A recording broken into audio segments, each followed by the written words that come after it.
జై జవాన్ జై కిసాన్. రైతు లేనిదే రాజ్యం లేదు, రైతే రాజ్యానికి తొలిమెట్టు. అసలు ఎప్పుడా అనుకుంటున్న రైతు బంధు గురించి క్లియర్గా ఇన్ఫర్మేషన్ అనేది రావడం అనేది జరిగింది. దీని గురించి వీడియోలో డిస్కస్ చేసుకుందాం. అదేవిధంగా రైతు రుణమాఫీ గురించి కూడా గవర్నమెంట్ ఒక అప్డేట్ ఇవ్వడం జరిగింది. ఈ రెండింటి గురించి ఈ వీడియోలో చూసుకుందాం. వీడియో చూస్తున్న ప్రతి ఒక్క రైతన్న వీడియోని లైక్ చేయండి, కామెంట్ చేసుకోండి, సబ్స్క్రైబ్ చేయండి. ఈ విధంగా చేయడం వల్ల రాష్ట్రంలో ఉన్న ప్రతి ఒక్క రైతన్నకు వీడియోను చేకూడడం జరుగుతుంది. ఎలక్షన్లో హామీగా భాగంగా సీఎం రేవంత్ గారు 2 లక్షల రూపాయల రుణమాఫీ ఒకే దఫాగా చేస్తానని పేర్కొన్నాడు. అందరికి తెలిసిందే.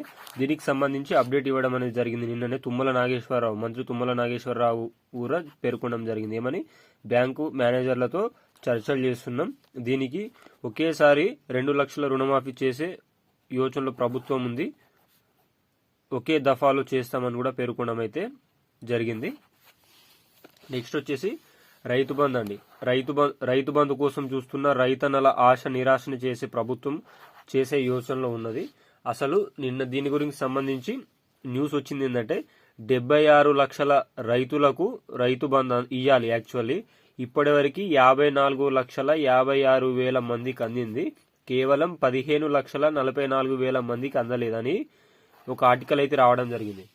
దీన్ని బట్టి చూడండి, 54 లక్షల మందికి అందిందంట ఇప్పటి వరకు. ఏ ఊర్లో చూసినా 3 ఎకరాల కంటే ఎక్కువ ఎవ్వరు రైతు బంధు పడలేదు అంటున్నారు. మరి 76 లక్షల మందిలా 54 లక్షల మందికి అందిందంటే 5 ఎకరాల పైన ఉన్న వారికి ప్రభుత్వం రైతు బంధు వేయదు. దీన్ని బట్టి చూస్తే ఆల్రెడీ ఇది మంత్రి తుమ్మల నాగేశ్వరరావు గారు ఈ వర్డ్ చెప్పడం అనేది జరిగింది నిన్న న్యూస్లో. 76 లక్షల మంది రైతులుంటే 54,56,000 మందికి వేసాము, ఇంకా 14,44,000 మందికి వేయాలని పేర్కొనడం జరిగింది. అంటే దీన్ని బట్టి 3, 4, 5 ఎకరాల వారికి 5 ఎకరాల లోపున్న వారికి మాత్రమే వేసే యోచనలో ప్రభుత్వం అయితే ఉంది. ఈ విధంగా చేయడం వల్ల ప్రభుత్వం ఎలాంటి సవరణలు తీసుకొస్తుందో అనేది చూడాలి. ఇదైతే చాలా ఖండించదగ్గ విషయం. ఎందుకంటే ప్రతి ఒక్క రైతన్న ఆల్రెడీ మనకు ప్రభుత్వం చెప్పింది, మొన్న ఏమని చెప్పిందంటే 19 లక్షల మందికి మాత్రమే రద్దు చేస్తున్నాం. అది కూడా రియల్ ఎస్టేట్లు కానీ, గవర్నమెంట్ ఎంప్లాయీస్ కానీ, పన్ను పే చేసే వారికి కానీ, అదేవిధంగా చాలా 5 లక్షల కంటే ఎక్కువ పర్ యానం ఇన్కమ్ ఉన్న వారికి కానీ వీళ్ళందరికీ మాత్రం తీసేస్తున్నాం. 19 లక్షల మందికి తీసేస్తున్నాం. మిగతా రైతులు, వ్యవసాయం చేసే రైతులు 20 ఎకరాలున్నా, 30 ఎకరాలున్నా, 40 ఎకరాలున్నా, 50 ఎకరాలున్నా రైతు బంధు అనేది వేస్తామని పేర్కొనడం అయితే జరిగింది. కానీ నిన్న మాత్రం వచ్చిన ఆర్టికల్లో డైరెక్ట్ మంత్రివర్యులు మాత్రమే పేర్కొనడం జరిగింది.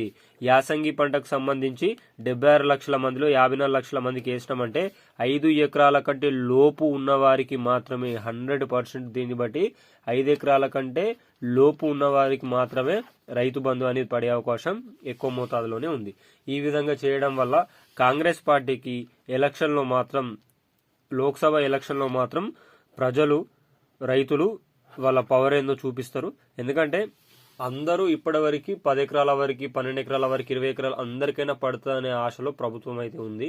మరి సీఎం గారేమో 19 లక్షల మందికి 19 లక్షల మంది మాత్రమే రద్దు చేసినాం, మిగతా అందరికి ఎన్ని ఎకరాలున్నా ఇస్తాం, రియల్ ఎస్టేట్ వ్యాపారాలు చేసే వారికి తప్ప అందరికి ఇస్తామని సీఎం గారు అయితే పేర్కొనడం జరిగింది. కానీ వ్యవసాయ శాఖ మంత్రి వర్యులు తుమ్మల నాగేశ్వరరావు గారు మాత్రం పేర్కొనడం జరిగింది ఇంకా 14,44,000 మందికే మాత్రమే ఇవ్వాలని చెప్పేసి. దీన్ని బట్టి చూస్తే మాత్రం రైతన్నలకు ప్రభుత్వం మొండి చూపించే యోచనలు అయితే కనిపించడం అయితే జరుగుతుంది.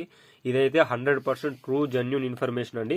ఇది మాత్రం ఈ రైతు బంధు కూడా మార్చి 15 లోపే పడుతుందంట. మార్చి 15 లోపు పడ్డ వారికి రైతు బంధు పడ్డట్టు, పడని వారికి రైతు బంధు పడనట్టే.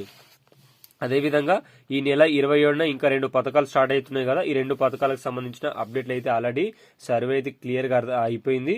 ఈ నెల 27న ప్రియాంక గాంధీ చేతుల మీదుగా 500 రూపాయలకి గ్యాస్ సిలిండరు, అదేవిధంగా 200 ఉచిత యూనిట్ల కరెంటు కూడా ఇవ్వడం జరుగుతుంది. సంవత్సరానికి 5 నుంచి 6 గ్యాస్ సిలిండర్ ఇస్తారంట. 200 యూనిట్ల వరకు 200 యూనిట్ల కరెంట్ ఇస్తారంట. సో ఇప్పటివరకు ఇచ్చిన 6 పథకాల్లో 4 పథకాలు అమలు చేస్తున్నారు. మిగతా 2 ఇంపార్టెంట్ పథకాలు, ఇవి తక్కువ బడ్జెట్ పథకాలను మాత్రమే అమలు చేస్తున్నారు. ఎక్కువ బడ్జెట్ మహిళలకు 2,500లకు సంబంధించిన అప్డేట్ ఏం రావలేదు. సో ఇంకా పెంచిన ఆసరా పింఛన్లకు సంబంధించిన అప్డేట్ కూడా రాలేదు. ఇవి 2 కూడా త్వరలోనే వస్తాయని అనుకుందాం. హోప్స్ మీ అందరికీ వీడియో అయితే నచ్చింది అనుకుంటున్నాను. వీడియో నచ్చితే మాత్రం లైక్ చేయండి, కామెంట్ చేయండి, సబ్స్క్రైబ్ చేయండి. అదే ఇంకోటి మర్చిపోయినా, రైతన్నలకు ఏ డిస్టిక్, ఏ ఏ ఏ విలేజ్, ఎన్ని ఎకరాల భూమి ఉంది, ఎంత ఉంది, ఎంతవరకు రైతు బంధు పడిందో కామెంట్ రూపంలో తెలియజేయండి. జై జవాన్, జై కిసాన్, జై హింద్, జై భారత్.